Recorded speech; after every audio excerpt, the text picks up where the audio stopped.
8h47, estamos recebendo para conversar um pouquinho mais sobre desdobramentos do julgamento da semana passada do Supremo Tribunal Federal, o advogado Ricardo Sayegh, que é professor livre-docente da Pontifícia Universidade Católica de São Paulo e também do INSPER. Doutor Ricardo, seja muito bem-vindo. Muito se fala da contaminação política desse julgamento. Eu queria acompanhar a tua manifestação a respeito desse assunto e sobre o que podemos extrair, além, claro, do efeito das penas para o futuro do país e os questionamentos todos que foram realizados em relação ao Supremo Tribunal Federal por essas condenações. Seja muito bem-vindo aqui à Rádio Bandeirantes, ao Jornal Gente. Bom dia para o senhor. Bom dia a todos. Vamos começar falando sobre a contaminação política. O senhor acredita que o Supremo Tribunal Federal hoje está contaminado pela política? Nós não tivemos os aspectos da legislação todos observados durante esse julgamento. E qual é o risco que isso traz para a credibilidade, a segurança jurídica e futuras decisões da Suprema Corte Brasileira? Eu acredito que o enfoque do julgamento, ele não levou em conta o contexto. Eu, sinceramente, acredito que esse julgamento, ele deveria ter sido mais abrangente. E ele deveria levar em conta as anulações judiciais que implicaram no pleito eleitoral e na vitória eleitoral de 2022. Naquela oportunidade, o Supremo Tribunal Federal, ele anulou as decisões de condenados por corrupção. E houve uma quebra de credibilidade do Supremo, um desgaste muito grande por parte da população. Aí, na medida em que o pleito eleitoral ele foi vencido, a sociedade como um todo se imbuiu de um sentimento de legítima defesa nacional. E isso eclodiu no 8 de janeiro e também naquele contexto da presidência da República. E essa legítima defesa nacional, ela não foi invocada, nem no 8 de janeiro, nem naquele contexto. O mérito depende do julgamento e do próprio sistema, que é um sistema de colegiado.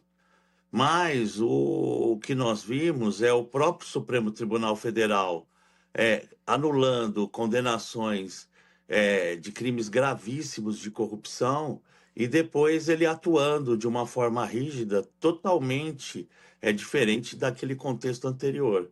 Eu acho que essa falta de correlação de uma única linha é que eclodiu em todo esse questionamento e esse contexto nacional que existe hoje. Doutor Ricardo Sayegh, um prazer imenso, uma honra mesmo tê-lo aqui conosco. Muito obrigado pelo seu tempo. Nós lemos o artigo que o senhor publicou recentemente no jornal Folha de São Paulo sobre exatamente esse episódio, sobre o julgamento, as circunstâncias do 8 de janeiro e também o julgamento, sobretudo, do ex-presidente Jair Bolsonaro. E nesse artigo na Folha, o senhor, inclusive, elogia o voto do ministro Luiz Fux, o único voto de absolvição do ex-presidente. Mas eu gostaria que o senhor falasse um pouco mais, ou discorresse, sobre uma ideia que o senhor expõe nesse artigo, que diz que a acusação contra Bolsonaro se sustenta em elucubrações, minutas, cartas e planos nunca iniciados. O senhor lembra isso para dizer que a lei pune apenas condutas reais e não atos imaginários. E o que a gente viu foi exatamente isso, né? Como, inclusive, destacou o ministro Luiz Fux no seu voto. O ministro Luiz Fux é um magistrado de primeira grandeza e ele foi firme, corajoso, não é? Contra-majoritário. E realmente foi isso que aconteceu. Não houve um ato de execução, o presidente não iniciou uma ação ordenada e focada no sentido de promover um golpe de Estado. É por isso que eu falo que é todo um contexto. E, como eu disse no próprio artigo, eu iria além. Eu acho que deveria ter sido decretado o habeas corpus pelo ministro Fux, o habeas corpus de ofício para o pessoal do 8 de janeiro. O que eu quero ressaltar é que é todo um contexto. A população, ou a própria presidência da República, as pessoas envolvidas, sem entrar no mérito da questão se está certo ou se está errado, se sentiram traídos e isso provocou um desgaste e uma quebra de credibilidade muito grande no judiciário, no pleito de 2022. E aí todos atuaram em legítima defesa. E nessa legítima defesa começaram a vir determinados pensamentos, no sentido de, inclusive, promover atentados contra autoridades da República e esse tipo de coisa. Mas nada chegou, ao meu ponto de vista, a ser efetivado. E, em decorrência disso, não tem o menor sentido tanto essa condenação do ex-presidente Bolsonaro, quanto a condenação do pessoal do 8 de janeiro. O ministro Alexandre de Moraes, por várias vezes, ele repetiu que, olha, a questão do golpe já está estabelecida com mais de 600 condenações. E, via de consequência, até por uma questão de coerência, seria até natural a condenação do ex-presidente nessa atuada. Mas o que me parece é que não aconteceu golpe nem tentativa de abolição violenta do Estado Democrático de Direito no 8 de janeiro, como também não se efetivou por parte do ex-presidente Bolsonaro e a equipe dele, ainda que tenha havido esse tipo de devaneio, delírio, porque isso não é punível em hipótese alguma. Professor Ricardo Saeg, obrigada por estar conosco aqui ao vivo no Jornal Gente, Rádio Bandeirantes, Band News TV. Professor, qual deve ser o local da prisão de Bolsonaro e quem é que define isso? Pois agora estão dizendo que o presidente Bolsonaro vai para uma prisão comum. Eu, sinceramente, você vê, a ex-presidente Cristina Kirchner na Argentina, ela se encontra em prisão domiciliar e por um crime gravíssimo e infamante, que é o crime de corrupção, não é? Eu, sinceramente, não é? Acho que, volto a repetir, é todo um contexto e me parece que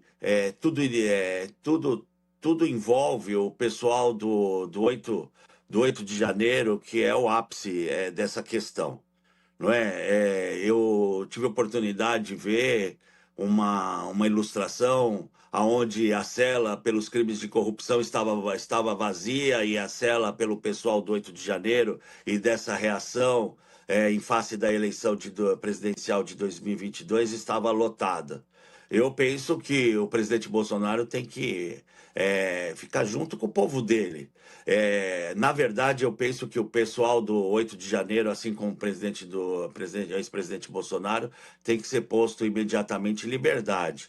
E, para efeito criminal, sempre existe um recurso cabível, que é o recurso de habeas corpus, que me parece que tem que ser manejado imediatamente e tem que ser utilizada as vias processuais cabíveis, que é o próprio Supremo Tribunal Federal. Ninguém nunca imaginou no passado, no auge da Operação Lava Jato, que o próprio Supremo Tribunal Federal, que manteve por tantas vezes, não é, as medidas da Lava Jato, fosse anular as condenações.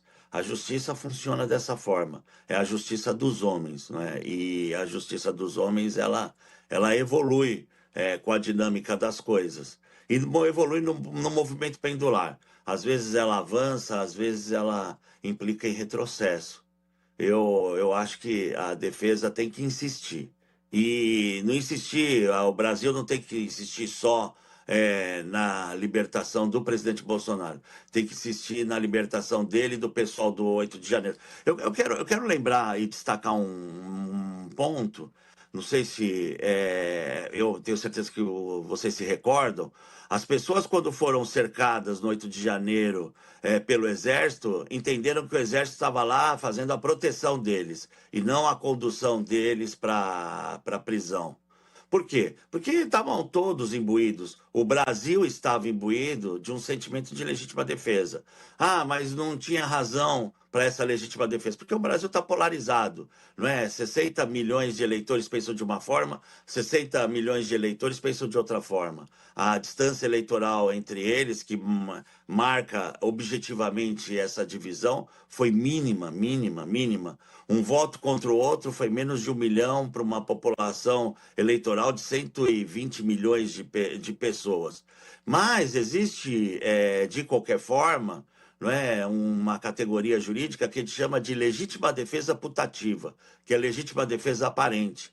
E ela é punível pelo crime culposo, não pelo crime doloso, aquele crime premeditado, aquele crime com vontade de delinquir, não é? E nessa medida, me parece que toda a população, e especialmente o pessoal do 8 de janeiro, talvez, não é? Se minha mãe morasse em Brasília, minha mãe estaria lá, porque ela foi na Paulista várias vezes, não é?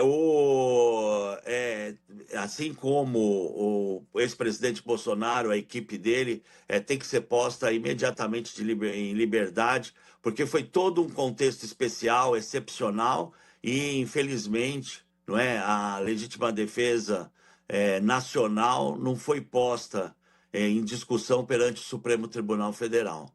Doutor Eu acho que o Ricardo, ministro Fux, ele, no final das contas, ele legitimou essa legítima defesa nacional. o senhor, pela experiência que tem, não tem duplo grau de jurisdição, né? O Supremo já decidiu, o máximo que tem aí é embargo, a gente já explicou isso aí para o ouvinte nos últimos dias.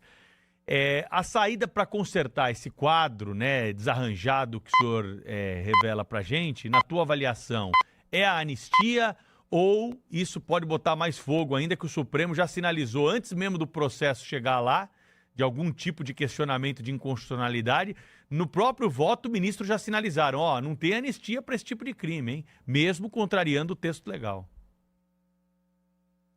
Olha, eu advogo desde os 22 anos de idade, sou filho de advogado e hoje tenho 58. Então são 36 anos de caminhada, tendo nascido no escritório de advocacia. E eu sei que profissional da advocacia não escolhe nem campo nem adversário. Significa que no Supremo Tribunal Federal que ele vai militar, tem que ser no Supremo Tribunal Federal que as pessoas devem ser postas em liberdade. Mesmo a anistia, não é? Uma vez expedida a anistia, conquistada a anistia por essa parcela importantíssima da representação popular, essa anistia vai ter que ser executada, e executada perante o Supremo Tribunal Federal. Veja, não é? Até a trajetória irretocável como advogado do ministro Zanin, que como advogado do atual presidente, ele foi implacável. Habeas corpus atrás de habeas corpus, medidas atrás de medidas, ele estabeleceu uma tese de defesa e foi atrás, e no final conquistou a anulação dos julgamentos e o encerramento do processo, não por absolvição propriamente dita, mas por decretação da prescrição. Então, essas condutas, não obstante a presunção de inocência, não ficaram resolvidas. E aí a população se levanta, o Brasil se levanta. 60 milhões de eleitores, porque o ex-presidente Bolsonaro foi votado por 59 milhões de eleitores e o atual presidente por 60. O Brasil, esses 59 milhões, essa representação se levanta. Acontece o 8 de janeiro, não imbuído no sentido de abolir o Estado democrático de direito, mas imbuídos de um sentimento de legítima defesa nacional. Todo um contexto inflama uma atmosfera que envolve, inclusive, a presidência da República e a equipe da presidência da República. E essa equipe começa a conjecturar, começa a pensar, começa a se estruturar, mas, de fato, um ato efetivo, executivo de abolição do Estado democrático de direito, um golpe de Estado propriamente dito, como o Chávez deu na Venezuela, ou aconteceu em tantos momentos, em tantos lugares do mundo, isso não aconteceu. Isso me lembra a primeira cruzada, aquela cruzada realizada não por soldados, mas por leigos e homens e pessoas de fé, né, lideradas por um sacerdote que chegou até Jerusalém e foi absolutamente dizimada. Ela deu margem, né, ela inspirou as cruzadas subsequentes. Essas sim conquistaram Jerusalém e a Terra Santa. Mas a primeira cruzada, ela foi um fiasco porque ela não significou propriamente um ato de guerra, um ato de ofensivo contra aquele espaço, aquele objetivo na oportunidade. O 8 de janeiro ele não pode ser esquecido. E o 8 de janeiro foi esquecido nesse julgamento. E o contexto do 8 de janeiro. E não pode ser esquecido as descondenações que correspondem às anulações judiciais. E isso criou todo um ambiente, isso inflamou toda uma atmosfera. E o direito penal tem que ser pensado no contexto, porque o direito penal ele envolve a punição da conduta subjetiva das pessoas, não é? Principalmente nesse tipo de crime, que são crimes dolosos, crimes gravíssimos, aonde necessitam um ato de execução. Então, o ministro Fux, que é um magistrado experiente, de primeira linha, corajoso, não é? E convicto das suas posições, ele foi e decretou corretissimamente a absolvição. E deveria ter, né, ao meu juízo, com todo respeito às opiniões em contrário, já decretado o habeas corpus de ofício do pessoal de 8 de janeiro, posto todo mundo em liberdade, e aí sim virado a página. Porque buscar, e agora esse discurso de virar a página, com esse monte de gente na cadeia, com esse líder nacional na cadeia, com essa expressão de 59 milhões de votos, infelizmente, não pacifica o nosso país e cabe ao Supremo Tribunal Federal a missão de pacificar, não obstante o bom propósito de todos os 11 ministros. Disso eu tenho certeza. Disso eu tenho certeza absoluta. Doutor Ricardo, o senhor é muito experiente, é muito preparado, muito admirado no seu meio, e eu gostaria de uma avaliação sua sobre a seguinte questão. Durante a exposição de cada um dos ministros da primeira turma no julgamento de Bolsonaro, ficou muito evidenciado uma distância qualitativa imensa, sobretudo para quem é mais leigo, mas também ouvi isso de advogados e até de um magistrado muito impressionado com a qualidade do voto do ministro Luiz Fux e com o voto, enfim, eu não digo medíocre, mas um voto que não honrariam, votos que não honrariam as tradições do Supremo Tribunal Federal, digamos assim. É isso mesmo? Ou os 4 que votaram pela condenação não precisavam explicar muito? Aquilo já estava tão definido que aconteceria daquela maneira que não perderam muito tempo com explicações. Muito ao contrário do ministro Fux, porque além de tudo é um juiz, né? Juiz raiz, e sentiu a necessidade, portanto, de explicar e de também embasar juridicamente cada uma das suas colocações. Há mesmo essa distância de qualidade entre os ministros do Supremo? Olha, eu acho que foi o ajuste da lente pela qual o caso foi analisado por cada um dos ministros. O ministro Alexandre de Moraes é professor titular de Direito Constitucional da Universidade de São Paulo, da USP, que é uma escola do direito tradicionalíssima. E ele tem todos os predicados e excelência acadêmica, não deve nada a ninguém, para nenhum jurista ou magistrado no mundo, assim como o ministro Fux, para fazer bem esse contraponto. A questão é que o que não está nos autos não está no mundo. O ministro Fux ele foi mais abrangente. O ministro Alexandre ele foi mais restritivo na análise do caso. Eu penso que a análise do caso vista microscopicamente, vista especificamente em face daqueles fatos, aí vai do arbitramento, e por isso que existe o colegiado, não é, de cada um a respeito da convicção a propósito da prova. Ou seja, cada um enxerga de uma forma. O mito de Platão já deixava isso absolutamente claro. Né? O ministro Fux foi mais abrangente e me parece que essa questão, não é, da legítima defesa nacional, ela não foi invocada nem nesse julgamento, quanto no julgamento do 8 de janeiro. E ela, para mim, é fulcral. Não comete ato ilícito quem age em legítima defesa.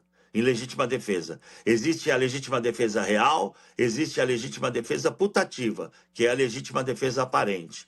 A legítima defesa putativa, ela exclui o dolo e pune o crime culpável. Aqui, o culpável é aquele que é praticado com negligência, imprudência ou imperícia. É o que a gente chama de discriminante putativa. As pessoas, naquele contexto, achavam que estavam defendendo o Estado Democrático de Direito, não abolindo o Estado Democrático de Direito. E isso faz toda a diferença. E, efetivamente, não houve violência e, efetivamente, não houve atos executivos, ao meu juízo, de acordo com o que eu vi e de acordo com o que eu soube. Então, não me parece que é questão de qualidade dos ministros, é questão do foco dado pela maioria, de um lado, e pelo ministro Fux, de outro lado. O ministro Fux deu outro foco, mais abrangente, analisou o contexto, um magistrado de primeira grandeza, de primeira linha. Eu me filio à posição dele e aprofundo mais. Acho que o pessoal do 8 de janeiro... Desculpa, e eu acho absolutamente pertinente estar falando do 8 de janeiro, porque não tem sentido a gente falar da liberdade do ex-presidente e esquecer, não é, aquelas pessoas que estavam lá, não obstante o vandalismo, a baderna. Eu não concordo com aquela parte, quero deixar isso absolutamente claro, mas são crimes comuns, que deviam ter sido julgados em primeira instância, de acordo com a legislação, e com certeza absoluta. Assim, não sou dono da verdade, mas me parece, pela experiência profissional que eu tenho, que ninguém estaria preso. Todos estariam hoje em absoluta liberdade. Aí sim, com todos livres. Aqueles lá processados por corrupção. E hoje, aqueles processados por esses atos, e que me parece que se enquadram perfeitamente na legítima defesa ou na discriminante putativa. Postos em liberdade, o Brasil poderia ser pacificado e a gente poderia virar a página. Doutor Ricardo... A minha reflexão... Oi, bem. Pois não, eu queria agradecer o senhor só aí por conta do nosso tempo, mas foi muito importante, né? A gente tem aberto espaço aqui para discussão, seu ponto de vista é diferente de outros que acompanhamos já ao longo da semana passada, mas é importante para também fazer o nosso ouvinte pensar sobre os efeitos dessa condenação e desse julgamento que movimentou o país. Professor Ricardo Sayegh é advogado, professor da PUC de São Paulo e do INSPER. Até uma próxima oportunidade, doutor Ricardo. Obrigado. Ana, muito obrigado, e eu só quero deixar uma última mensagem. Não há dúvida que tanto de um lado quanto de outro, todos são brasileiros e patriotas. Então todos têm que ser postos em liberdade. Muito obrigado. Obrigado. Um abraço a todos.